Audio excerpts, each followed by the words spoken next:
तो ज़ियाओन का sky demon puppet हो चुका है पूरी तरीके से डैमेज्ड। उसको करना है उसको रिपेयर, लेकिन यहाँ पर टीयर 7 या 8 की मेडिसिनल पिल की लाइटनिंग को अट्रैक्ट करना कोई बच्चों का खेल तो होता नहीं है। इसलिए वो पूछता है कि एल्डर ज़ूली, ये जो बाहर की दुनिया है वहां तो कोई ऐसी जगह मुझे मिली नहीं है जहां पर कि नेचुरल लाइटनिंग आ सके, क्या आपको पता है कोई ऐसी जगह?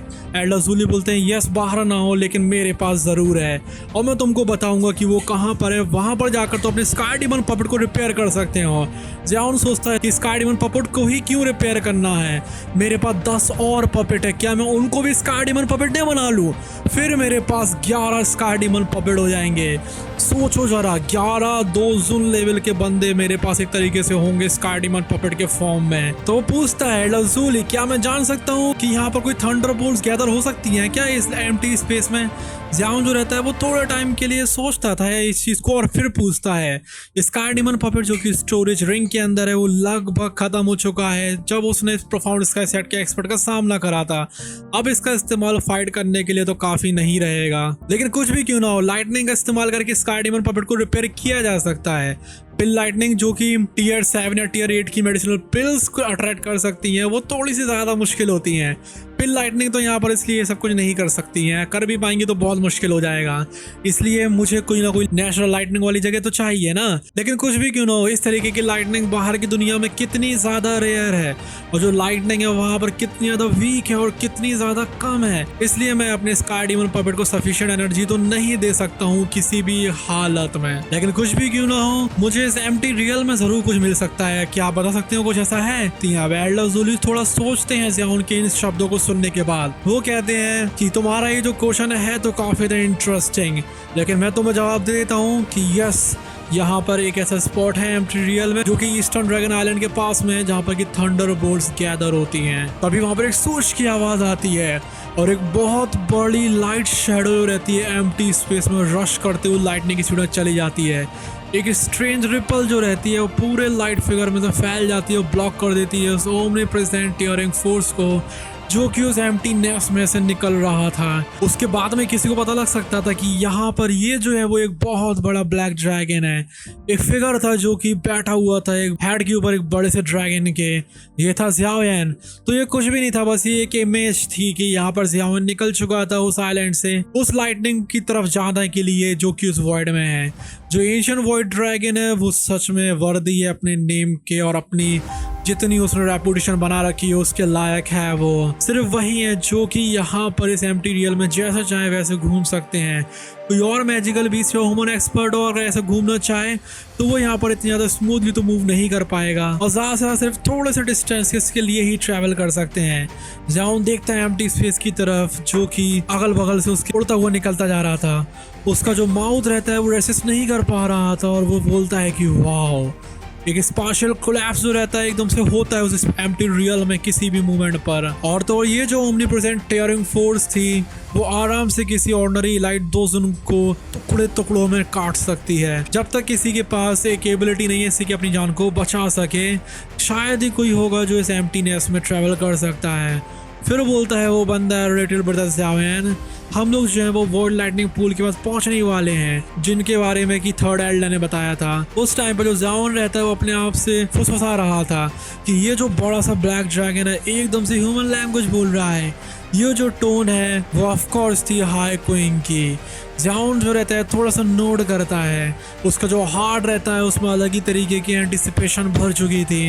ये जो so called world lightning pool था ये वही जगह है जहाँ पर कि लाइटनिंग गैदर होती है एल्डर ज़ूली के हिसाब से। ऐसी अफवाह भी हो सकती है कि यहाँ पर ये जो स्पेस है वो बहुत ज़्यादा मिस्टीरियस है। इसमें एक नेचुरल सक्शन फोर्स है जिससे कि बहुत सारी जो एनर्जी रहती है वो इस केओस में गैदर होती है और फिर वो एकदम से बदल जाती है काउंटलेस नंबर ऑफ थंडरबोल्ट्स में।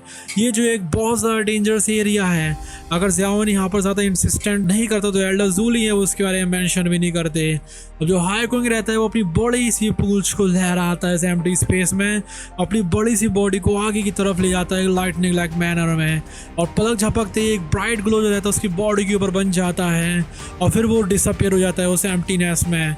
चीख की आवाज आती है जो ज़ियाओन रहता है अपनी आइज को नैरो करता है जिस टाइम पे वो सेंस करता है इस विस्लिंग वाइल्ड विंड को जो कि उसके ईयर्स से के पास से रश हो रही थी।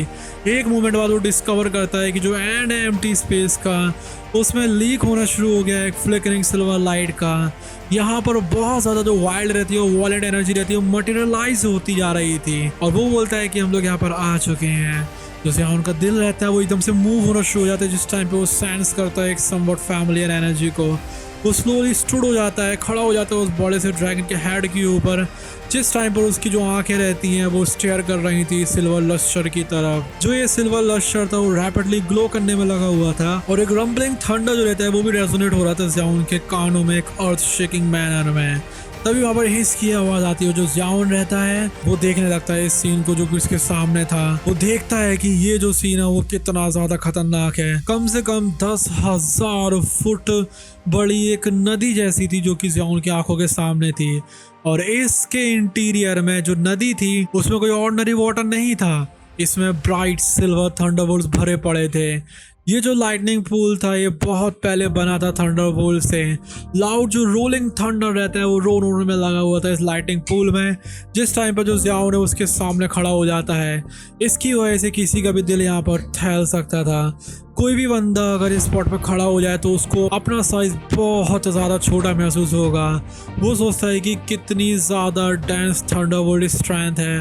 तो ज़ियाओन रहता है फिर स्लोली रिकवर हो जाता है अपने शॉक से और थोड़ी देर बाद जिस टाइम पर वो अपने आप से मटर करता है अपने आप से फंसाने में लगा हुआ था और वो कहता है कि जो थंडरबोल्ट की स्ट्रेंथ है जो इस लाइटनिंग पूल में है वो किसी भी पिल लाइटनिंग जो कि उसने अट्रैक्ट करी है उससे ज़्यादा स्ट्रॉन्ग है। यहाँ तक कि जो पिल गैदरिंग हुई थी जहाँ पर जितनी पिल लाइटनिंग गैदर हुई थी उनसे भी ज़्यादा स्ट्रॉन्ग है। ये सच में एक डेंजरस प्लेस है। लिटिल ब्रदर ज़ियाओन क्या तुम सच में अंदर जाना चाहते हो? ये जो बहुत बड़ा सा ड्रैगन था जो कि था हाई किंग वो ट्रांसफॉर्म कर लेता है अपने आप को और बोलता है ज़ियाओन से बहुत ज़्यादा हैरानी भरी हुई आंखों से। जो एनर्जी रहती है इस जगह की उसकी वजह से उस तक को थोड़ा सा डर लगने लगा था। उसने सोचा नहीं था कि ये जो एम्प्टी स्पेस है जो कि ज़्यादा दूर नहीं है ईस्टर्न ड्रैगन आइलैंड से इतना ज़्यादा डेंजरस हो सकता है। ज़ियाओन स्माइल करता है वो कहता है कि ये जो लाइटनिंग पुल है इससे मुझे विश्वास है कि मैं अपने डैमेज स्काई डीमन पपेट को कर लूँगा रिपेयर और तो और जो बाकी की जो 10 डीमन पपेट्स हैं उनकी स्ट्रेंथ को भी मैं बढ़ा लूँगा। ये इम्पॉसिबल नहीं होगा कि अगर मैं उनको चाहूँ और यहाँ पर अगर रहूँ तो यहाँ पर वो स्काई डीमन पपेट्स भी बन सकते हैं। अगर मैं यहाँ पर उस फीचर पहुँच गया तो ज़ियाओन के पास आ जाएंगे 11 स्काई डीमन पपेट्स जो कि 11 एलाइट दोस्त के बराबर होंगे। ये लाइनअप बहुत पावरफुल था। वो कहते हैं ओल्ड ब्रदर हाई क्विंग मैं पहले जाऊंगा और मैं आपको सिग्नल भेज दूंगा अगर कुछ भी गलत होता है। जो ज़ियाओन था वो एंशियस था पूल के अंदर जाने के लिए। वो हाई क्विंग से बोलता है ये चीज़ थोड़े से सीरियस मूड में। हाई क्विंग भी हेल्पलेस थे जब टाइम पे वो देखते हैं ज़ियाओन को कि वो सच में जाना चाहता है लाइटनिंग पूल में। वो यहाँ पर अपने हेड को नोड ही कर सकते थे। वो कह सकते थे कि मैं तुम्हें गार्ड करूँगा लाइटनिंग पूल के अराउंड जिस टाइम पर तुम अपनी ट्रेनिंग को पूरा कर रहे होंगे। अगर तुम किसी भी अनएक्सपेक्टेड प्रॉब्लम्स का सामना करो तो तुम सिग्नल भेज देना और मैं यहाँ पर आ जाऊँगा और मैं तुम्हें रेस्क्यू कर लूँगा। और वो बोलता है ज़ियाओन कि उस केस में मैं ओल्ड ब्रदर हाई क्विंग को ट्रबल ज़रूर करूँगा अगर मुझे कोई ज़रूरत पड़ी तो। ज़ियाओन सीरियस था। उसको समझ में आ गई थी ये बात कि जो इंस्ट्रक्शंस है एल्डर ज़ूली की जो कि उसने हाई क्विंग को दिए थे वो किस लिए दिए थे। वो रुकता है और ज़्यादा कुछ नहीं बोलता है, स्माइल करता है, वो चला जाता है। उसके जो पैर रहते हैं उस इनॉर्मस ड्रैगन के हेड के ऊपर प्रेस करते हैं। उसकी जो बॉडी रहती है रश हो जाती है आगे की तरफ लाइटनिंग वाली स्पीड में। एक हेवनली जो फ्लेम रहती है स्विफ्टली सर्ज हो जाती है और रैप हो जाती है उसकी बॉडी के अराउंड। वहाँ पर आती है कि स्प्लैश की आवाज़। जिस मोमेंट पर जो ज़ियाओन रहता है वो जाता है उस लाइटनिंग पूल के अंदर। काफ़ी सारे जो थंडर बोल्ट्स रहते हैं वो रश होना शुरू हो जाते हैं स्नेक की तरह। ये जो बोल्ट्स रहते हैं लाइटनिंग के वो स्मैश हो रहे थे ज़ियाओन की तरफ, लेकिन इनमें से सिर्फ थोड़ी सी ही साउंड आ रही थी। जिस टाइम पर वो कॉन्टेक्ट में आते हैं हेवनली फ्लेम के उस टाइम पर वो अलग ही तरीके की आवाज़ कर रहे थे। फाइनली वो पूरी तरीके से एनालाइट हो जाते हैं। हालांकि ये जो थंडरबोल्ट्स थे बहुत ज़्यादा खतरनाक थे, लेकिन फिर भी ये जो हेवनली फ्लेम होती हैं जिनके अंदर डिस्ट्रक्टिव स्ट्रेंथ है उनके कंपैरिजन में तो वो अभी भी नीचे ही थे। ये जो क्वालिफिकेशन और एबिलिटी थी इसकी वजह से ज़ियाओन रहता है उस लाइटनिंग पूल में अकेला जा पा रहा था। एक पावरफुल जो ग्लो रहता है वो इरप्ट होता है लार्ज ब्लैक ड्रैगन के पास में। जिस टाइम पे वो ज़ियाओन को देखता है कि वो लाइटनिंग पूल के अंदर बिना किसी प्रॉब्लम के जा रहा है। जो ड्रैगन रहता है स्विफ्टली टर्न हो जाता है एक स्ट्रॉन्ग फिगर में। दोनों के दोनों जो उसके पैर रहते हैं वो क्रॉस्ड हो जाते हैं और वो बैठ जाता है उस एम्प्टी रियल्म के पास में। उसकी जो आइज थी वो फोकस थी इंटीरियर में लाइटनिंग पूल के। तभी आती है बैंग बैंग बैंग की आवाज़। सिल्वर स्नेक जो रहते हैं थंडरबोल्ट्स की तरह वो कंटिन्यू होने में लगे हुए थे, डिटोनेट होने में इस लाइटनिंग सी में। ज़ाओन जो रहता है वो आराम से वहाँ पर खड़ा हुआ था अपनी प्रोटेक्शन में हेवनली फ्लेम्स की।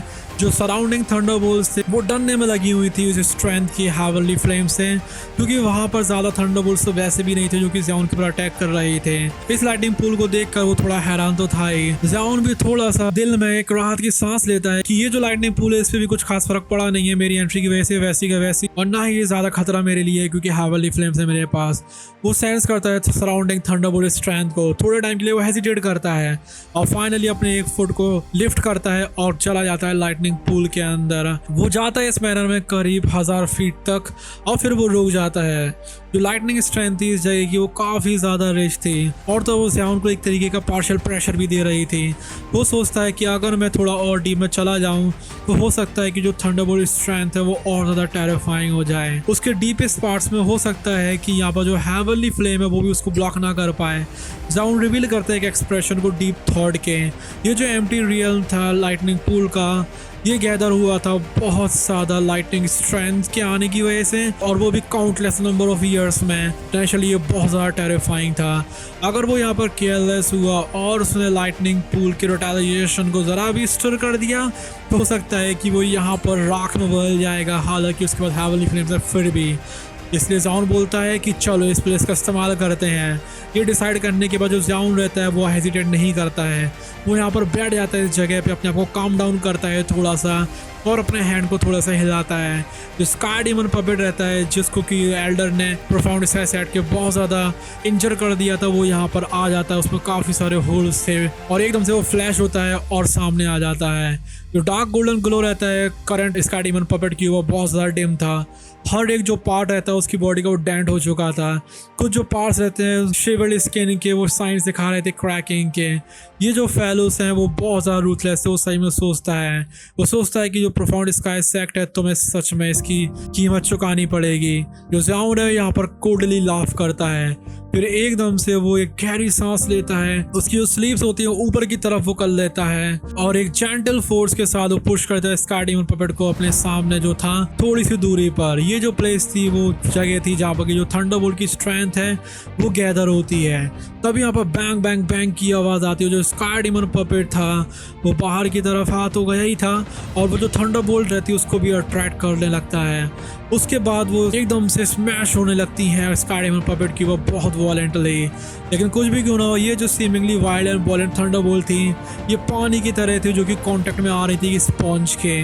जैसे ये टच करती है स्काई डीमन पपेट की बॉडी को वो पूरा सोख लेता है, एकदम से वो गायब हो जाती हैं। ये जो वाइल्ड लाइटनिंग थी वो डांस करना शुरू हो जाती है लाइटनिंग पूल के अंदर।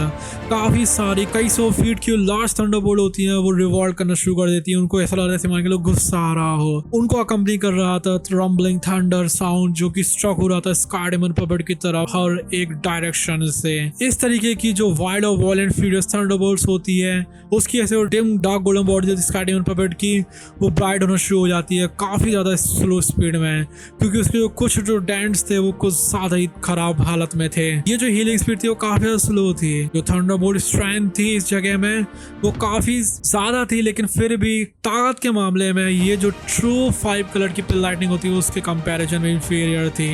इसलिए जो हीलिंग स्पीड थी वो नेचुरली काफी ज्यादा स्लो थी। हालांकि ये थोड़ी स्लो तो थी लेकिन जो ज़ाओन है वो अभी भी सेटिस्फाई था। अगर वो यहाँ पर पिल को रिफाइन करता पिल लाइटनिंग को अट्रैक्ट करने के लिए से कि वो स्काई डीमन पपेट को कर सके हील, तो पता नहीं था कि कितनी सारी हाई टियर की मेडिसिनल पिल्स उसको रिफाइन करनी पड़ती हैं। इस तरीके का जो टास्क रहता है वो बिल्कुल भी इजी नहीं होता ज़िया के कंपैरिजन में। जिस टाइम पे उसने ज़िया के क्रिस्टल लेयर को पिघलाया था उस स्पीड के हिसाब से स्काई डीमन पपेट है वो कम्प्लीटली हील हो सकता है आधे महीने में। जो ज़ियाओन रहता है वो इस चीज़ की तरफ देख रहा था कि ये जो स्काई डेमन पपेट है पूरी तरीके से रैप हो चुका है ब्राइट थंडरबोल्ट्स में। वो थोड़े टाइम के लिए हेजिटेट करता है और उसके बाद अपनी स्टोरेज रिंग को फ्लिक करता है। 10 और डीमन पपेट्स भी वहाँ पर आ जाते हैं। अब वो सोचता है कि मैं सोच रहा हूँ कि क्या ये जो डीमन पपेट्स हैं ये स्काई डेमन पपेट में बदल सकते हैं। जो ज़ियाओन रहता है अपने माउथ को थोड़ा सा लिक करता है। एक फेयरी जो हीट रहती है वो उसकी आंखों में आ जाती है। अगर ये जो 10 अर्थ डीमन पपेट्स हैं वो इवॉल्व हो जाए स्काई डीमन पपेट में और एक फॉर्मेशन बना ले ओरिजिनल स्काई डीमन पपेट के साथ में, तो वो सोचता है कि पता नहीं किस तरीके की लेवल पर पहुंच जाएगा फाइनल स्काई डीमन पपेट इस तरीके की स्ट्रेंथ के साथ में। जो ज़ियाओन का हार्ट रहता है एकदम से बॉलिंग हार्ड हो जाता है जिस टाइम पे वो इस तरीके की बातों को सोच रहा था। इस तरीके की अगर इंक्रीज हो गया स्ट्रेंथ में तो ज़ियाओन तो यहाँ पर मजे में हो जाएगा। अब जो थंडरबोल्ट्स रहते हैं वो वाइल्डली तड़कने में लगे हुए थे एक इनॉर्मस ड्रैगन की तरह। एक रम्बलिंग थंडर जो रहती है वो कंटिन्यूअसली इस एम्प्टी स्पेस में रिवर्बरेट होने में लगी हुई थी। ये जो मिस्टीरियस स्टेट थी वो बिल्कुल ऐसी थी जैसे कि मान के लोग वो सिर्फ यहीं मिल सकती है ना कि कहीं और इस रियम से बाहर। एक फिगर जो रहता है वो लाइटनिंग पूल के पास में बैठा हुआ था जो कि ऑफकोर्स ज़ियाओन।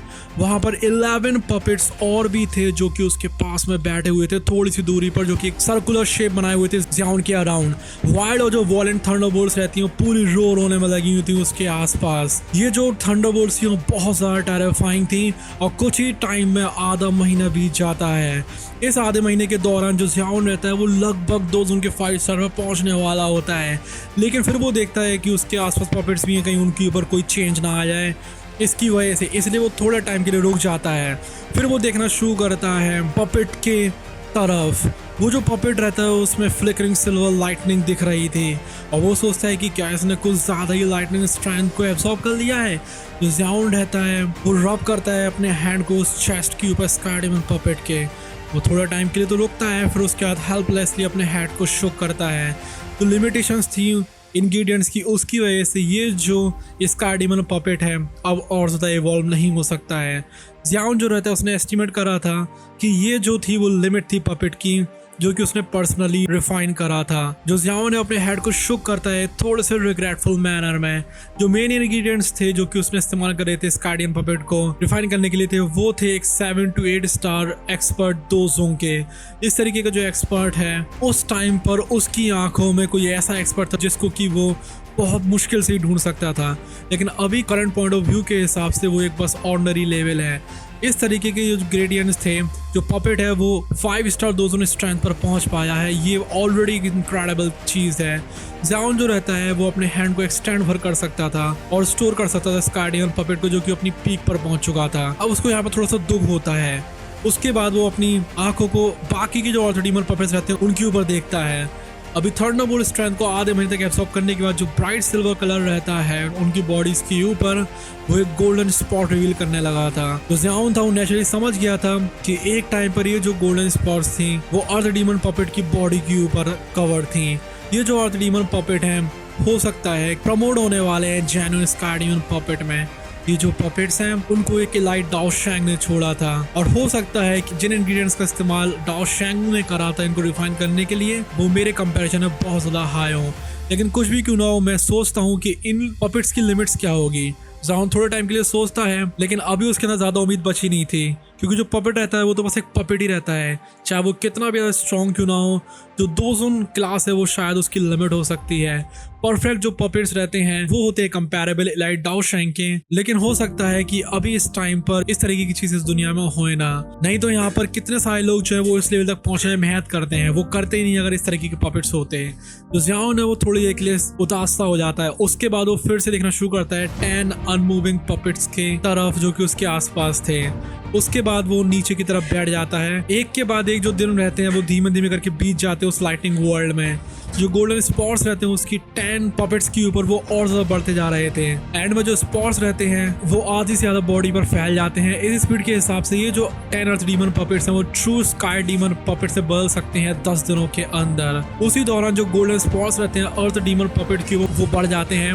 ज़ियाओन जो रहता है वो एक मॉन्क की तरह बैठा हुआ था उनके बीच में, वो मूव नहीं करता है वहाँ से। उसके जो एक्सप्रेशंस रहते हैं वो अभी भी बिल्कुल काम थे और सीरियस थे। उसके बाद एक मिस्टीरियस साउंड आती है जो कि सराउंडिंग लाइटिंग पूल में से आ रही थी।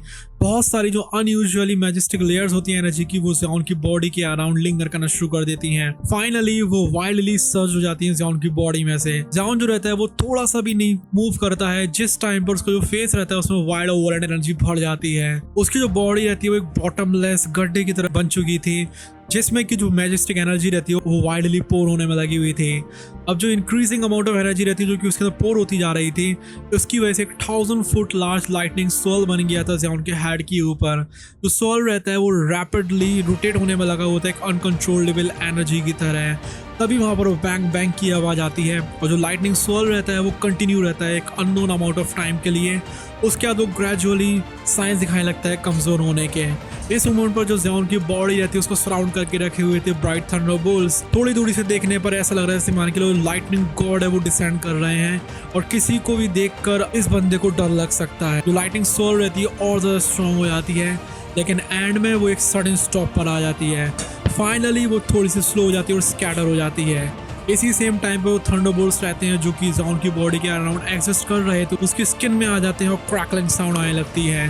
तो ज़ियाओन की टाइटली शट आइज होती है फाइनली ट्विच हो जाती हैं। जिस टाइम पे जो सोल रहता है वो लाइटनिंग रहती है डिसअपियर हो जाती है। एक मोमेंट के बाद वो स्लोली उनको ओपन करता है। एक सब्सटेंस लाइक थंडरबोल्ट जो रहता है वो सडनली शॉट होता है ज़ियाओन की आंखों में से। जिस टाइम पर वो उनको खोलता है वो ऐसा लगता है मान के लो एक बहुत बड़ा जो ड्रैगन रहता है वो रोर करने में लगा हुआ है और वो फाड़ने में लगा हुआ है बहुत सारे बोल्ट्स को लाइटनिंग के। वो वाइडली रश कर जाता है डीपेस्ट पार्ट में लाइटनिंग पूल के और धीमे धीमे करके डिसअपियर हो जाता है।